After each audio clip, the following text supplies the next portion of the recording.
하나님이 우리를 왜 창조하셨을까요? 근본적인 질문이죠. 우리를 왜 창조하시고 우리를 왜 구원하셨을까요? 무엇 때문에 구원하셨을까요? 그냥 세상 사람들처럼 그냥 마음대로 살게 내버려 두고 자기 하고 싶은 거 하고 주일날 놀러 가기도 하고 이러는데 왜 우리를 구원하셨을까? 성경에서 답을 해줘야 돼요. 성경은 우리를 구원하신 이유는 하나님을 찬송하기 위해서 우리를 구원하셨다고 그랬어요. 그리고 그 정신이 출애굽기에 잘 나와 있어요. 하나님이 우리를 택하셔서 언약을 주셨는데 언약할 때 이런 말씀을 주셨어요. 출애굽기 19장 5절에 세계가 다 내게 속하였나니 너희가 내 말을 잘 듣고 내 언약을 지키면 너희는 열국 중에서 내 소유가 되겠고 너희가 내게 대하여 제사장 나라가 되며 거룩한 백성이 되리라. 이렇게 모세에게 이렇게 했어요. 온 세계가 다 내 것이기 때문에 너희는 하나님의 백성이 되었는데 그것은 그냥 말로만 백성이 된 것이 아니라 하나님이 언약을 주셨다는 거예요. 자, 이제 성경을 여러분들이 읽을 때 출애굽기 오늘 19장 읽었잖아요. 출애굽기 20장에서 레위기 27장까지가 하나님의 주신 원 언약이단 말이에요. 그 언약에는 레위기 들어가면 이제 제사법이 막 나와요. 제사법이. 아, 하나님이 이렇게 제사로 언약했구나. 그리고 하나님의 법도를 줍니다. 율법. 율법을 주셔서 너희가 이 율법을 지켜야지 나와 함께 언약의 백성이 되는 것이다. 그래서 이 율법을 지키면 세계의 모든 민족에 뛰어나게 할 것이고 만약에 지키지 아니하면 망하게 될 것이다. 딱 이렇게 복과 저주가 딱 나눠져가 있단 말이에요. 그 중심에 제사법을 주셨는데 그 제사 중에 이제 번제, 소제, 속제제, 속건제, 화목제 5 제사 방법을 주셨단 말이죠. 이렇게 광야에서 하나님 앞에 희생제사를 드리기 위해서 출애굽을 했는데 이것이 하나님이 우리에게 구원한 목적이다. 그렇게 될 때 사람들이 볼 때 아, 저들은 하나님을 믿는 백성이구나. 우리가 마태복음 5장에 있는 것처럼 하나님의 아들들이 그들이 자기의 빛을 비추어서 즉 자기의 착한 행실을 통해서 하나님께 영광을 돌린다는 거예요. 그게 하나님이 우리를 구원한 목적이요 또한 우리를 창조한 목적이다 이 말이에요. 그래서 우리가 구약에 있는 이 하나님이 택하셔서 언약한 이 백성을 우리가 하나님의 언약을 지키고 하나님을 따라가면은 영원한 하나님의 나라까지 도착할 수 있도록 하신다는 거예요. 그런데 우리가 성경을 보면 하나님이 이스라엘을 택했어요. 이스라엘 백성들을 하나님이 제사법을 주시고 또 하나님의 법도와 규례와 율례를 주셨는데 이것을 우리가 율법이라 그런단 말이에요. 그러니까 율법이 보면은 613가지가 나타나요. 그 안에. 그 중에 대표 율법이 10계명이다. 10계명은 10가지 계명으로 되어 있죠. 이것을 하나님을 사랑하고 내 이웃을 사랑하는 법을 우리에게 주셨다는 거예요. 간단한데 구체화시킨 것이 출애굽기 20장에서 레위기 27장까지다. 그런데 성경의 말씀은 너희가 하나님의 율법을 613가지를 다 지키다가 너 남편을 미워하면은 율법을 어긴 거야. 그렇게 된단 말이야. 613가지를 다 지켰어. 부모님을 공경하지 않으면 다 어긴 거야.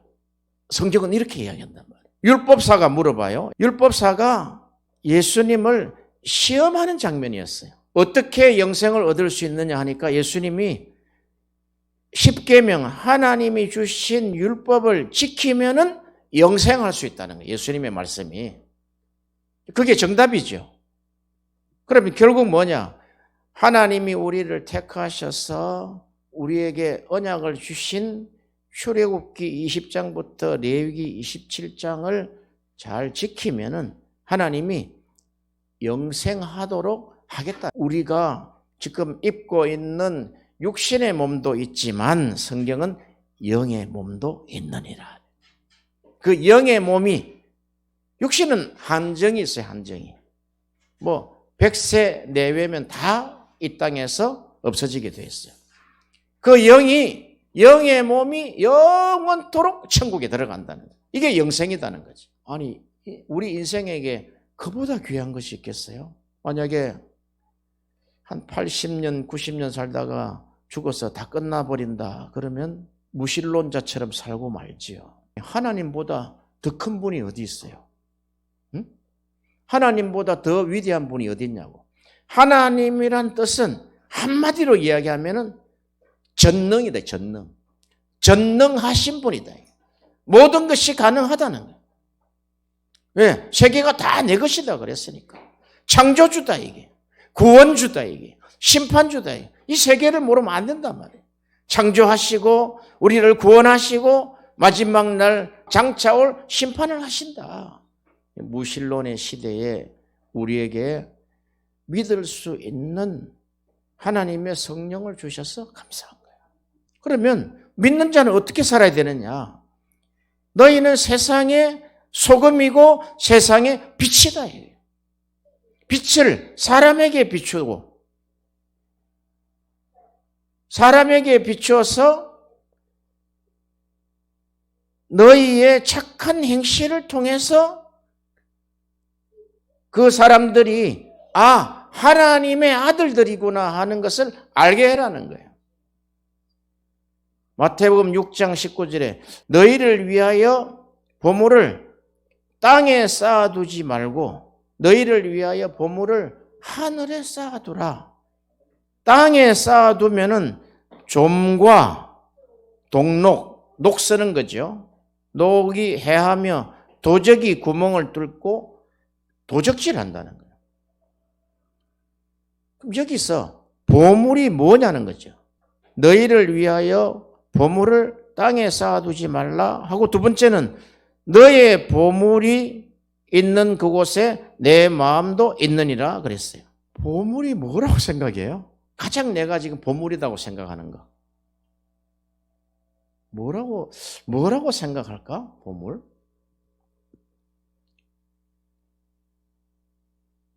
아이들? 남편? 또 꿈을 가지고 나가는 미래의 어떤 소망? 이런 게 있을 거예요. 그죠? 보물이라고 생각하는 게. 결국은 그런 문제가 돈으로 해결될 수 있는 부분들이 있기 때문에 보물을 물질로 보는 수도 있는 거죠. 돈. 어떤 사람은 좋은 집, 그런 집에 사는 사람들의 그분들은 그 보물로 만족할까요? 만족 안 해요. 우리가 추구하고 있는 이 보물, 물질로, 돈으로 모든 것을 구할 수 있는 모든 것을 우리가 보물이라고 쳤을 때 그것이 과연 보물이 될 수 있을 거냐? 가장 귀한 것, 내 삶에서 가장 귀한 것. 지금 예수님의 말씀이단 말이죠. 너의 보물이 있는 그곳에는 내 마음도 있느니라 했어요. 그리고 23절에 이렇게 이야기해요. 눈이 나쁘면 온몸이 어두울 것이나 그러므로 내게 있는 빛이 어두우면은 그 어둠이 얼마나 하겠느냐. 여기에서 이제 보물 이야기를 하다가 갑자기 눈 이야기를 한단 말이에요. 사람은 눈에 보는 가치대로 살아간다. 그렇지 않겠어요? 그런데 어둡다는 거예요, 사람들이. 눈이 다 어두워졌다는 거예요. 그러니까 너무너무 어두워져서 앞을 볼 수 없을 정도로 어두워졌다는 거예요. 그런데 너의 보물을 하늘에 쌓아두면은 너희 눈이 밝아질 것이라는 거예요. 그럼 굳이 그것을 왜 안 해? 자, 눈도 밝아진다 그러지.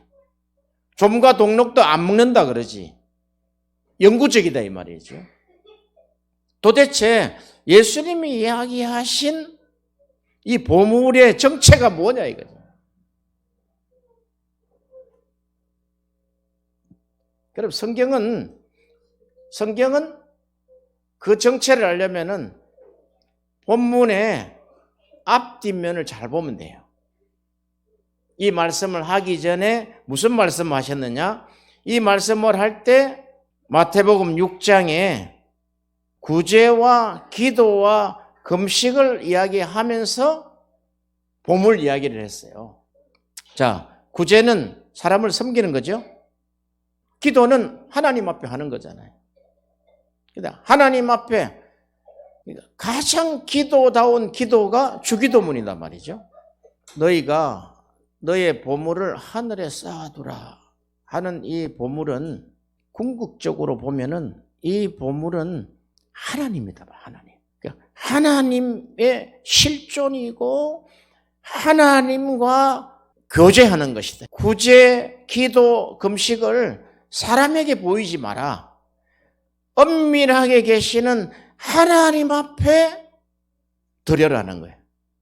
그러니까 가장 우리의 보물이 뭐냐면 우리는 눈에 보이는 거, 돈, 아파트, 내 보이는 내 아이들, 남편, 이렇게 눈에 보이는 가시적인 것은 이야기할 수 있지만 예수님이 우리에게 이야기했을 때 너희에게 가장 큰 위대한 변치 않는 보물은 하나님의 실존이라는 거예요. 하나님의 실존과 교제가 있어야 된다. 하늘나라를 헬라어로 우라노이스라 그런다. 하늘나라, 천국을 우라노이스라 그런단 말이죠. 오늘 이 보물 이야기를 하면서 출애굽 사상을 이야기했고 또 바벨론 포로의 이유를 이야기했고 포로에서 이제 벗어나서 다시 하나님이 성전을 짓게 하기 위해서 느헤미야를 쓴 것을 이야기를 했어요. 그러면 가장 보물은 하나님의 실존과 하나님의 계신 그 성이다 말이에요. 성. 우리가 마지막에 천국 들어가면은 새 예루살렘 성이라 그래요. 우리가 이 땅에 있는 보물을 추구하고 사는 삶이구나 생각을 바꿔야 되겠다. 하나님과 및 하나님이 계신 곳. 다윗은 그렇게 이야기해요. 내가 세상에 첫날보다 여호와의 집에 문지기로 하루 사는 것이 훨씬 더 낫다고 깨달았다는 이야기지. 우리의 오늘의 깨달음은 그런 거예요. 하나님, 내가 내 눈에 보이는 것을 내가 보물로 삼았는데 하나님, 내 마음 눈을 밝혀주세요. 하나님이 보물이라 하는 그 보물이 과연 어떤 것이기에 하나님이 이 땅에 가장 큰 보물로 내려주신 분이 예수님이다 말이에요. 예수님 외에는 구원받을 길이 없어요. 율법을 우리가 지킬 수 있습니까? 예수를 믿으니까 우리를 의로 여기시고 우리를 구원하신단 말이에요. 그러나 율법은 우리에게 존재한단 말이에요. 우리는 그 율법의 길을 지키는 삶을 살아가야 된다. 느헤미야처럼 아이들을 위해서 기도하고 남편을 위해서 기도하고 또 이전에 우리 남아있는 부모 세대를 위해서 기도하고 잘못 가고 있으니까 하나님의 길을 가지 않으니까 하나님, 내가 느헤미야처럼 기도합니다. 우리가 최고의 세계 모든 민족 위에 살 수 있다 이 말이죠. 그런 눈을 보라는 거지. 그런 눈을 열어라 이거지. 주일 예배 또는 하나님 앞에 헌금 드리는 것을 보험 드는 식으로 하는 사람이 있다는 거예요.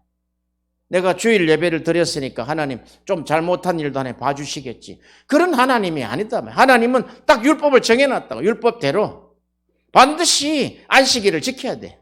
지금으로 얘기하면 주일이죠. 주의를 지키지 않으면 하나님이 하나님의 언약된 백성에서 삭제해버린다. 그럼 삭제되면 어떻게 됩니까? 다시 회개하고 들어오면 하나님이 언약의 백성으로 받아준다는. 놀랍습니다. 놀랍습니다. 그래서 회개가 필요하다. 예수님이 말씀하신 보물을 우리가 하늘에 쌓아두면 너희 눈도 밝아질 것이고 눈이 밝아지면 온몸이 밝은 인생을 산다는 거예요. 기쁜 인생을 산다는 거예요. 그런 축복이 있기를 바랍니다. 기도하겠습니다.